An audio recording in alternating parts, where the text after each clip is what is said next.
héroe principal de esa batalla nos debe dejar un mensaje espiritual muy grande.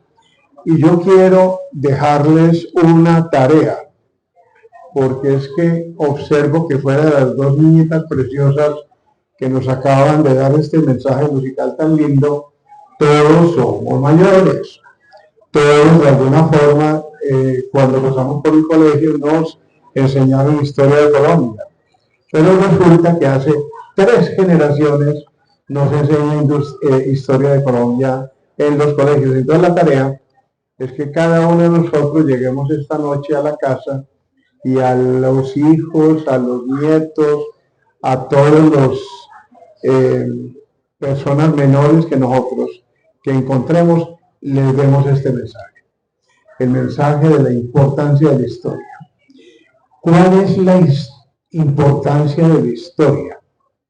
La historia puede tomarse como algo de distracción, por decirlo de alguna manera. Mirar para atrás, ver los eventos bonitos que hubo en el pasado y recrearnos con ellos, pero esa es una visión parcial e incompleta. La verdadera importancia de la historia es conocer los procesos que nos han formado como la sociedad que hoy somos. Si no conocemos esos procesos, va a ser muy difícil que nos entendamos como la sociedad que hoy somos y como la sociedad que debe proyectarse hacia el futuro. Desafortunadamente, la historia antes, y a mí me tocó cuando era niño, nos la enseñaban muy basada en el destacar los héroes del descubrimiento, de la independencia, de las guerras civiles, y ahí se quedaban. Y eso no es vano, eso tiene una importancia que enseguida la quiero mencionar, pero es incompleto. Si nos quedamos ahí, y por eso creo yo que fue que se murió la historia de Colombia en 1985, es una visión incompleta. Claro que a los héroes no los puedo ignorar, y hoy estamos reconociendo a José María Córdoba como uno de los principales baluartes en la civilidad y en el espíritu republicano y en la formación de nuestra nación. Yo quisiera dejar hoy el siguiente mensaje. José María Córdoba nos enseñó con varios de sus valores lo que es ser un colombiano. Primero, tener una vocación. Él tuvo una vocación en servicio de la patria. Segundo, ser comprometido y cumplido con esa vocación. Tercero, comprometerse a cumplirlo contra todo riesgo.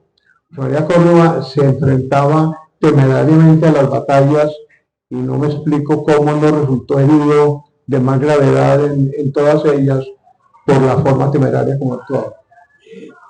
Cuarto, la forma como planificaba su intervención en las batallas.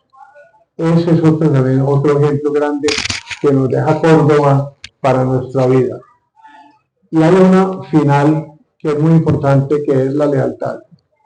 Ahora se hablaba si Córdoba había sido leal o no si Córdoba había sido leal o no con Simón Bolívar en esa etapa final de su vida, que le costó la vida propia a Córdoba en ese enfrentamiento. Yo quiero decir que sí, Córdoba fue leal con Bolívar hasta el punto de hacerle reconocer los errores que estaba cometiendo. Y después de que Bolívar no cambió su rumbo, Córdoba siguió siendo leal con lo que él creía que era fundamental, con los principios democráticos, con los principios republicanos por los cuales habían luchado. De manera que esos 5 valores de Córdoba son el principal legado que Córdoba hoy nos está dejando. De manera, don Carlos Mauricio, que con esto dejo mi presentación y quiero que usted nos introduzca en el tema. Claro que sí, don Luis Fernando. Muy buenas tardes para todos. Es muy grato estar en esta casa, esta histórica casa, no solamente de la historia de Río Negro, sino de la historia del país. Esta casa está cargada de una cantidad de acontecimientos, no solamente locales, sino nacionales, que verdaderamente en este bicentenario de la batalla de Ayacucho, pues es importante recordarlo. Algo especial y es lo que usted estaba hablando de la historia, y es que un historiador mexicano, Luis González, habla de la microhistoria, o de la historia pequeña, o la historia matria. Y esa historia pequeña o historia matria es la que conforma la historia nacional o la historia internacional, que es lo que estamos celebrando hoy con la batalla de Ayacucho. Río Negro, un municipio pequeño en aquella época, estamos hablando de fines del siglo XVIII, Concepción, que fue donde nació José María Córdoba, pues era un partido de Río Negro en aquella época. Córdoba siempre se sintió de Río Negro, sin dejar de contar pues que efectivamente pues él nació allá, allá está su partida, pero realmente José María Córdoba se hizo fue en este municipio. Y de este municipio salió, recorrió toda la geografía de la Nueva Granada. Creo que es el único militar granadino que estuvo en las batallas más decisivas de nuestra independencia. Pues estuvo Sucre, estuvo Bolívar, pero esos eran venezolanos, pero no estuvieron en todas. Santander, pero Santander era más de escritorio que de batallas. Y Córdoba primero recorrió todos nuestros territorios cuando fue gobernador, cuando estuvo en Chorros Blancos, antes de eso cuando estuvo en los Llanos Orientales, estuvo en Venezuela, estuvo en Boyacá, estuvo en la liberación del Magdalena, de Cartagena, y fue un jovencito, como hablamos con el doctor Felipe, que fue niño y que recorrió estas calles montado en un caballito de palo, y que era el hijo de don Crisanto y doña Pascuala. O sea, era una persona de carne y hueso, no era el prócer que vemos hoy 200 años después encumbrado en una estatua o en un busto o en una imagen, sino que fue una persona de carne y hueso, y que muchas veces nosotros tratamos de dimensionar más de la cuenta a estas personas, sabiendo que eran personas que pensaban, que sentían, que tenían necesidades, que tenían gustos, que les gustaban las mujeres o que cualquier situación. Entonces yo creo que eso es muy importante aterrizarlo en esta tarde, don Luis Fernando, que Córdoba fue esa persona. Hay una descripción muy bonita para cerrar esta pequeña parte introductoria. Ya hemos hablado mucho pues de muchas de las cosas que hizo Córdoba, que me parece que es bellísima, de Roberto Botero Saldarriaga, uno de los mejores biógrafos de Córdoba. Dice: de estatura mayor que la mediana, naturalmente esbelto y gallardo, extremadamente blanco, de finísima tez, imberbe, rubio como el oro de sus montañas nativas, rostro ovalado, expresivo, con cierto abandono de dulzura en sus horas íntimas para sus amigos, terrible en los momentos de ira y sublime en los arrebatos de heroísmo, en las cargas legendarias, la frente amplia, tersa, despejada, los ojos grandes rasgados, oscuros, de excesivo brillo y cambiantes tonalidades, nariz borbónica, que esta parte es importante, que a veces en los retratos lo pintan muy pulido, la nariz de él era borbónica, la boca pequeña, admirablemente dibujada, sus movimientos rápidos y marciales, cojeaba un poco al andar después de las caídas que sufrió, vestía con esmero y pulcritud extrema, pero casi siempre con natural sencillez. Tal era la figura física de aquel teniente coronel de 20 años. Ese era pues entonces el Córdoba que vivió aquí de niño, se hizo grande en la Nueva Granada y se coronó de gloria en Ayacucho, don Luis Fernando. ¿Cuál era entonces la situación del Perú y aquella zona entonces cuando los nuestros fueron a terminar de sacarlo, el último reducto español de nuestra América? A ver, don Carlos Mauricio, pero es que usted dijo una cosa que yo no quiero dejar pasar desapercibida. Usted se refirió a la historia matria. A todos nos hablan de la historia patria. La historia patria es la historia que nos deja el padre, pero la historia matria es la historia que nos deja la madre. La madre, lo pequeño. Y precisamente esas son las reconstrucciones que se han hecho desde los años 60 en Colombia, cuando estas facultades, las universidades empezaron a tener facultades de historia y empezaron a hablar ya de otra historia, ¿cierto? No la historia contada, digamos, por los conservadores o los liberales o los bolivarianos o los santanderistas, o los cordobistas, o bueno, sino ya la historia contada estructuradamente.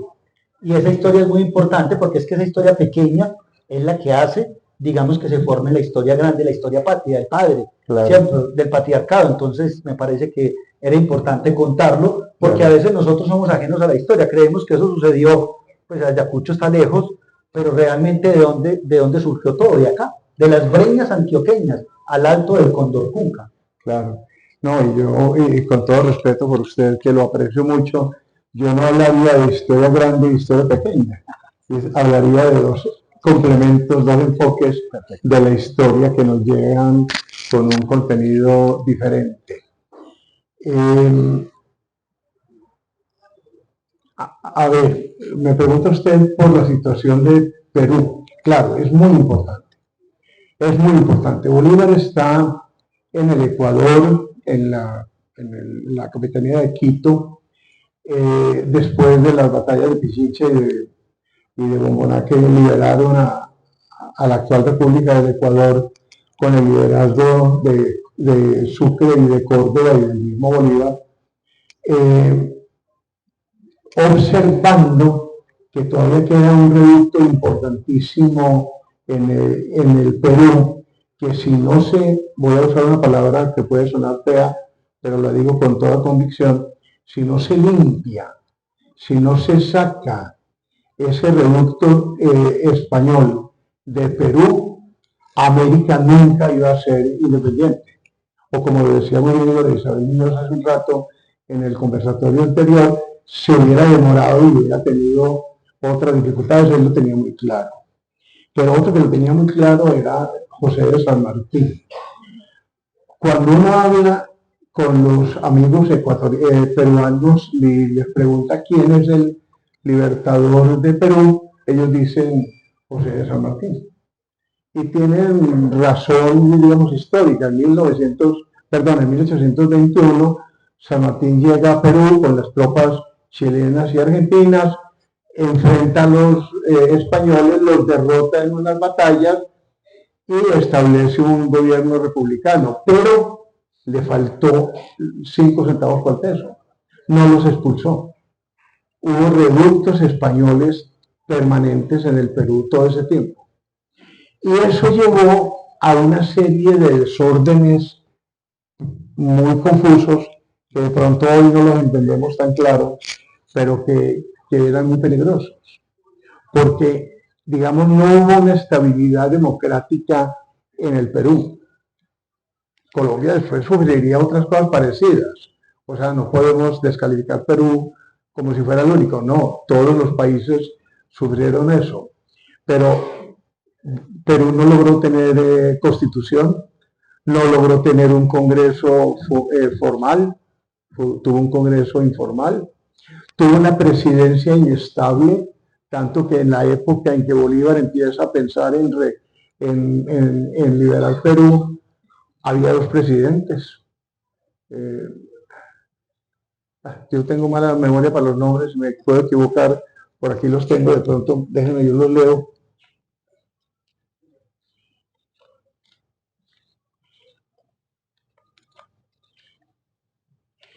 El presidente oficial era José Bernardo de Tagle, pero había un presidente espurio, José de la Riva, y ambos estaban en pugna.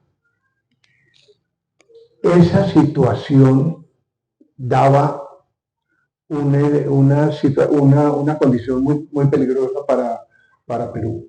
Tanto que José de San Martín busca a Bolívar en Ecuador. Bolívar estaba en Guayaquil y prácticamente le pide que se vaya para Perú y acabe de liberar Perú. Él le dice, yo hice hasta donde pudo, pero me quedó incompleto. Necesitamos que usted, con el ejército colombiano, reforzado por los ejércitos peruano, argentino y chileno que todavía están allá, acabe de liberar Perú. Ahí hay una nube, una zona oscura en las conversaciones, porque nunca se registró del todo cuáles fueron las conversaciones y cuáles fueron los acuerdos entre Bolívar y San Martín, pero la verdad es que estuvieron 2 días conversando y más o menos llegaron a esa conclusión y Bolívar sale para el Ecuador. Y cuando Bolívar llega al Perú, se encuentra que efectivamente esa es la situación. Y él dice, no me voy a dejar enredar. Y decide conformar el Ejército Libertador, así lo llama, y atacar y buscar a las tropas españolas que estaban en el Alto Perú, lo que hoy es Bolivia.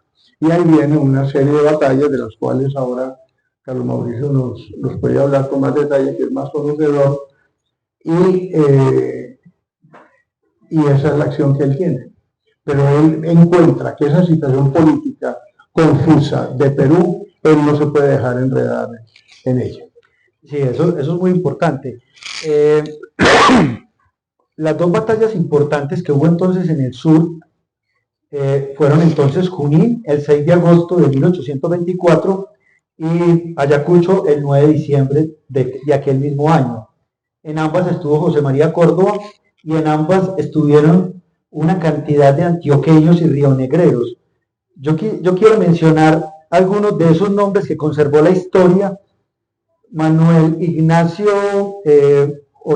García Ortiz escribió por allá a fines del siglo XIX algunos de esos nombres que logró rescatar del olvido. Lógicamente estuvo Córdoba, su hermano, el coronel Salvador Córdoba, que fue herido en aquella misma confrontación. Estuvo también el coronel José María Salazar Morales, estuvo el coronel Francisco Salazar, José María Botero, que hay un novio de él acá, que fue el papá del poeta Juan José Botero, que incluso también recibió una herida y él la ocultó toda la vida, solamente al final vinieron a saber que esa cicatriz que conservaba era esa herida que había recibido ya en Ayacucho. José Manuel Montoya, José María Pino, Benedicto González, Ramón Palacio, Braulio Henao, Miguel Alzate y Alfonso Pineda, Ramón Escobar y Francisco Estrada, entre muchos otros.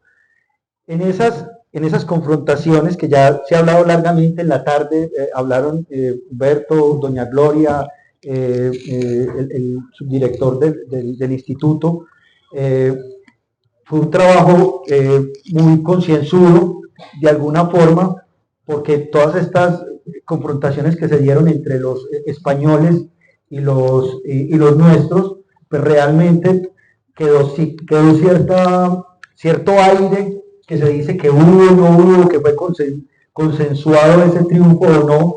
Algunos hablan de abrazos, lágrimas y sonrisas antes del juego, antes de la confrontación, pero realmente pues lo que se sabe es que hubo un interludio en esa mañana del 9 de diciembre, donde cerca de 80 españoles y 60 de los nuestros se reunieron. Fue amigable el encuentro porque eran hermanos, muchos peruanos, incluso que iban a combatir unos con los otros, y incluso Córdoba, hablando con Lamar, le dice que si mejor no pelean, que si mejor se dan la mano y quedan libres, pero Córdoba le dice que la única forma de hacerlo es que se reconozca la independencia de las naciones americanas. Claro. Y los españoles no aceptaron eso. Claro. ¿Cierto? Entonces, al no aceptar eso, y desde luego no lo iban a aceptar porque era un fortín, y es decir, el Perú, por la riqueza que tenía y por el punto estratégico en que estaba ubicado, no había forma de que los españoles lo entregaran fácilmente, además políticamente lo que significaba para ellos. Entonces fueron a la guerra, ¿cierto? Se dio entonces en aquella mañana, no hubo forma entonces de lograr un acuerdo, aunque hubo palmaditas en la espalda, venga, claro, miremos a ver qué vamos a hacer, pero realmente no fue posible, entonces se dieron entonces a la batalla. No, incluso se hablaba de que había cierta connivencia entre las autoridades civiles de Perú con el virrey La Serna en una especie de convenio en secreto para conformar una nación híbrida, medio americana, medio española, que no reconociera al resto de los países independientes. Bueno, Luis Fernando, y entonces ya para hablar un poquito de la batalla de Ayacucho, ¿qué nos puedes contar entonces de ese encuentro tan importante? Pues yo no estuve allá. Pero sí leyó un poco y leyó a algunos de los contemporáneos que estuvieron allá. No, a ver, lo que es muy claro, y había pasado también en Chorros Blancos, es que las tropas españolas habían madrugado, habían tomado las mejores posiciones, en el caso de Ayacucho, en la ladera del Condorcurca, tenían ventajas estratégicas, curiosamente no habían logrado armar la artillería, los cañones que tenían, no los tenían listos. Eran 6 o 7, ¿cierto? Eran 6 o 7, los patriotas tenían un solo cañón, pero sí estaban muy bien posicionados en la altura, que es lo que la mar le dice a Córdoba: mire cómo estamos nosotros de bien posicionados, somos más que ustedes. Eran 10.000 y los patriotas casi 6.000. Casi 6.000. Y ahí es donde están aquellas palabras donde la mar le dice: venga, nosotros somos 10.000 y tenemos una posición estratégica importante, y Córdoba le responde, pues de pronto será algo de tradición, ¿cierto? Pero realmente le dice: somos más poquitos, pero tenemos más capacidad, tenemos más experiencia, porque tenemos un recorrido de muchos años, de muchas batallas y de muchos triunfos. Pues la frase precisa que cita Piedad Moreno de Ángeles para mí es preciosa. Ustedes son más y están mejor posicionados, pero sus soldados no son tan buenos como los nuestros, como se van a dar cuenta enseguida. Sí, señor. Muy bien. No, ahí lo que uno ve es que Sucre planeó muy bien la batalla. Recordemos que Bolívar había tenido que abandonar Perú por varias razones de salud muy graves, estaba bastante enfermo, pero también buscando el apoyo de Santander, que le enviara refuerzos. Se fue al puerto a esperar que le llegaran, y delegó en Sucre el mando del ejército. Y Sucre planificó muy bien esa batalla. Organizó muy bien las diferentes fuerzas, los diferentes batallones.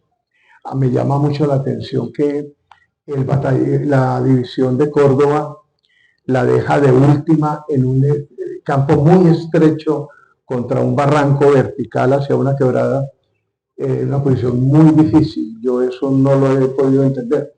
En todo caso, la batalla empieza, y en eso Carlos Mauricio sabe más que yo. Hacia las 11 de la mañana más o menos. Eso. Y después le voy a chutar la pelota que usted me acaba de chutar.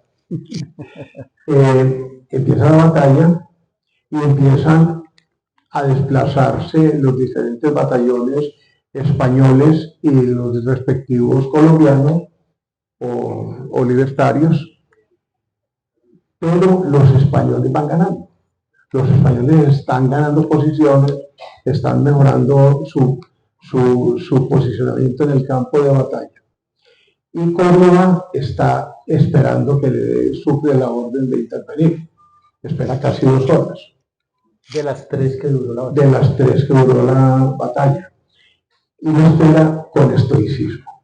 Esa es una de las cosas, ahora que yo hablaba de los valores de Córdoba, cómo la disciplina de Córdoba en la batalla es rigurosa y es definitiva. Cuando finalmente, en un momento dado en que ya Sucre siente la necesidad de que la división de Córdoba entre en acción, le da la orden, Córdoba se para al frente, y ya les había dicho antes: señores, somos infantería, pero contra una infantería disciplinada no hay caballería que valga. Y eso uno lo puede describir en 2 palabras. Las bayonetas ancladas en el suelo, esperando que lleguen los caballos, son una barrera infranqueable para una carga de caballería. A eso se refería Córdoba.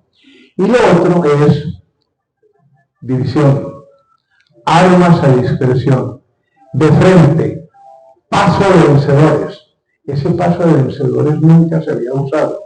Fue una genialidad de Córdoba en ese momento, que enardeció el ánimo de sus tropas y avanza. Y aunado, perdón, don Luis Fernando, a la pieza que está sonando en este momento, que queremos escucharla en una versión del maestro Blasmillo Tortuga, el bambuco La Guaniña, que los cantaron las niñas. Nada menos que de Blasmillo. Sí. No, yo me callo.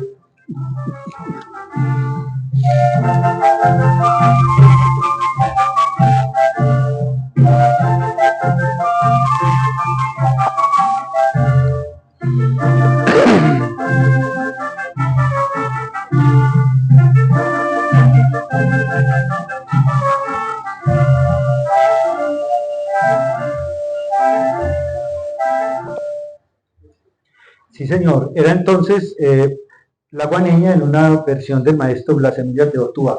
Sonó entonces cuando Córdoba dijo división, de frente, armas y discreción, paso de vencedores. El batallón Voltígeros, de la banda del batallón Voltígeros, sonó entonces la guaneña y eso enardeció más incluso las huestes nuestras. ¿Por qué? Porque siempre se escuchaba ya los valses españoles o piezas un poco arregladas, pero sonaba la música indígena, los indígenas que estaban peleando con Córdoba y Sucre en aquella mediodía, y estos bambucos fueron muy especiales. Esto lo refiere Manuel Antonio López en los recuerdos históricos de unas memorias que publicó en Bogotá en 1877. Él habla del bambuco, pero no dice qué bambuco. Harry C. Davidson en 1970 publicó en el Banco de la República una colección de libros que se llaman el Diccionario Folclórico de Colombia, y él hace un trabajo sobre la guaneña y él dice que Rafael Pombo estuvo corrigiendo a Manuel Antonio López esas memorias, y que él había hablado con varios de esos integrantes que habían estado en Ayacucho en aquella época y recordaron que una de las bambucos que había sonado era la guaneña. Entonces es un dato muy interesante, muy desconocido, y que vale la pena entonces recordarlo en esta tarde. Don Luis Fernando, hasta los mismos españoles reconocieron la importancia de Córdoba. El brigadier Andrés García Gamboa del ejército español en unas memorias dice: el enemigo, hasta entonces admirablemente inmóvil, se vio obligado a emplear la división de Córdoba. Eso lo reconocen los españoles, que cargó en columnas con firmeza y resolución a los atacantes, los cuales, aunque combatieron con extraordinaria bravura, abrumados por el número, fueran completamente deshechos. Resultado, tan rápido como terrible e inesperado, produjo grandísima sensación en el ejército real. Dice él: feliz resultado de la embestida de la división de Córdoba previno a esta la continuación de su ataque sobre nuestra izquierda débil y conmovida, y empleó parte de su caballería en auxiliar la división de Córdoba, cargando y arrollando nuestras guerrillas, que el valiente escuadrón sostuvo hasta quedar casi todo en el campo de batalla. Eso lo dijo un español, unas memorias de un español. Entonces yo creo que es muy importante, y con eso pues es más que claro que la importancia que tuvo José María Córdoba allí. Allí hubo un abanderado, don Luis Fernando, que incluso era de aquí cerquita, se llamaba Francisco Giraldo. El abanderado de Ayacucho era antioqueño y era de allí de Marinilla. Incluso él nació en una finca de Santuario, cuando Santuario era Marinilla todavía. Incluso él fue el que enarboló la bandera cuando Córdoba y su división subió a las cumbres del Condorcunca. Fue Francisco Giraldo, el edecán de Córdoba. Eso iba a decir, si no me he equivocado, que Francisco Giraldo fue el edecán de Córdoba en esas batallas. Sí, señor. Entonces yo creo que eso remata de alguna forma pues como la importancia que tuvo Ayacucho con los nuestros. De pronto una reflexión final, don Luis Fernando, para cerrar y terminar con la corona, que yo creo que eso es lo que cierra definitivamente a Antioquia con Ayacucho. Pero finalmente, ¿qué reflexión podríamos dar de por qué la Academia Antioqueña de Historia resalta y ha resaltado desde hace más de 125 años la historia no solamente de Antioquia, sino del país?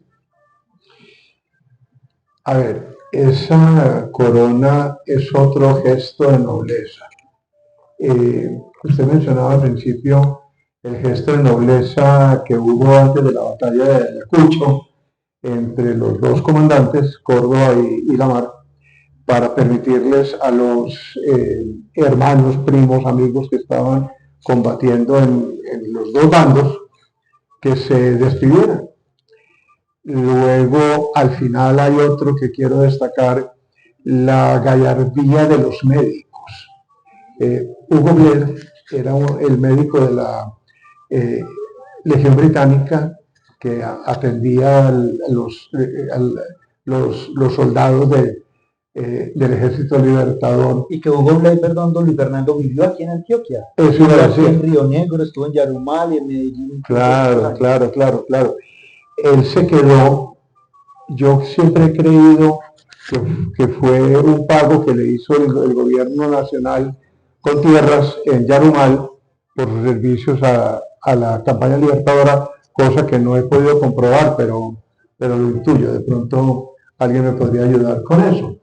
El hecho es que él se casa con una señora Gaviria de San Benito de Medellín y se trasladan a Sopetrán. Ellos son los ancestros de la gran saga Gaviria de Sopetrán. Hugo Blay estaba de médico en la batalla de Ayacucho y le tocó atender al virrey La Serna herido en la batalla. Y cuando terminó de curarlo, él le dijo a La Serna, ¿qué le pago? Y La Serna, Blair le dijo, por Dios, usted no tiene que pagarme nada, pero es que yo he visto a usted no solamente curarme a mí, sino a todos mis soldados heridos. Cóbreme, ¿cuánto vale su servicio? Y Hugo Blair le contestó, la sonrisa de gratitud que cada uno de ustedes me ha dado por lo que yo he podido hacer por ustedes es pago más que suficiente. Y me permiten una vanidad. Hugo Blair es el bisabuelo de mi abuela. Muy bien. Muy bien. Y el tercer detalle de nobleza fue ese. La corona. La corona. Pero esa sí historia, yo creo que usted la cuenta mejor que yo. Sí, la corona hay algo especial. Bueno, ya todos sabemos la historia que se le entregaron en la paz a Bolívar. Bolívar se la entregó a Sucre y Sucre se la entregó a Córdoba. Y Córdoba no se quedó con ella, sino que se la mandó a su tierra, se la mandó a Río Negro. Esa corona la entregaron el 25 de septiembre, bueno, en septiembre de 1825, y Córdoba la manda con Nicolás Caicedo para que la traiga acá a Río Negro. Acá en Río Negro se hacen unos festejos muy especiales y hay una publicación muy antigua que se llama La Patria de Córdoba en una edición de 1876, es un dato muy desconocido, y me va a permitir leerles esta evocación para cerrar porque es bellísima y muy desconocida. Dice la publicación, son las 4 de la tarde del día 24 de enero de 1826, la tarde está hermosa, el cielo viste su ropaje de color azul, el sol parece como detenido en la antesala del ocaso. La naturaleza toda dándose por envidiada llama a todos al contento, a la alegría. A esa hora la población en masa, con un entusiasmo loco, se agolpa en la plaza de Río Negro. Los vítores, las vivas a la libertad, las aclamaciones de multitud llenan los aires. Las campanas están echadas a vuelo. La banda de música viva más y más ese entusiasmo como de triunfo por sus festivas notas. Los balcones son un remedio de los jardines colgantes de la soberbia ciudad de Semíramis, porque lucen en ellos las bellezas femeninas, frescas y encantadoras como las rosas del suelo. Todas las miradas se dirigen ávidas hacia una baja y humilde casa que queda en el costado norte de la plaza. Un instante más y el deseado momento ha llegado. Un algo es saludado con estrepitosos aplausos y vivas y aclamaciones. Presentóse a la vista, lujosamente rica, adornado con una niña bella y seductora, cual la inocencia vestida con traje de India e imitación de las hijas del sol, que llevaba entre las manos una rica corona de oro y piedras preciosas. Ella era Ana María Quijano Córdoba, sobrina del general de José María. Muévase el acompañamiento por mitad de la plaza en dirección a la sala de la municipalidad, donde el ilustre cuerpo comisionado en la sala municipal, donde el ilustre cuerpo en sesión respetuosa la guarda con algo más que júbilo. Una vez ha llegado la reina, con el más grande silencio, el comisionado señor Francisco Antonio Obregón da unas palabras. Lo especial, y él termina diciendo, entrega un pliego al secretario de la municipalidad, abre y lee lo escrito por José María Córdoba, la carta que todos conocemos, a la muy ilustre municipalidad de Río Negro. Termina la lectura de esta nota, que se sabe de dónde fue dirigida, y con gran júbilo, con los sentimientos más íntimos, a la memoria del héroe de Ayacucho, concluida esta, se vienen para acá, quiero terminar de leer, cuando termina, y se vienen para acá, para este lugar. En este momento, concluye esta ceremonia, el mismo acompañamiento conduce el lujoso por toda la plaza de la ciudad, con la corona que lleva la niña india, y luego se dirigen a la casa del jefe municipal, señor doctor Montoya, donde está preparado un espléndido y abundante refresco, y en el tránsito inundan los aires de las vivas al Libertador Bolívar, al general Córdoba y al mariscal Sucre. Esa casa es esta casa de la convención. Entonces, don Fernando, con eso queríamos rematar esta agradable celebración del bicentenario de la batalla de Ayacucho, comentando algo muy especial de cómo fueron esos festejos aquí en Río Negro y qué significó para esas gentes. Y es lo que habla de la historia matria, ese acto tan pequeño de recibir esa corona que había estado en Ayacucho, que la había recibido Bolívar, Sucre, Córdoba, y Córdoba se la manda a los suyos, a los paisanos con los que él había compartido desde niño, claro, montando en su caballito de palo, y que les entregaba el más grande trofeo y el más grande triunfo que él había tenido como militar. Yo solamente tengo una palabra: gracias. Gracias al municipio de Río Negro, gracias al Instituto de Cultura y Patrimonio de Antioquia, gracias a todos ustedes por habernos regalado este día tan motivador, tan hermoso. Hoy me siento, si es posible, más orgulloso de ser colombiano.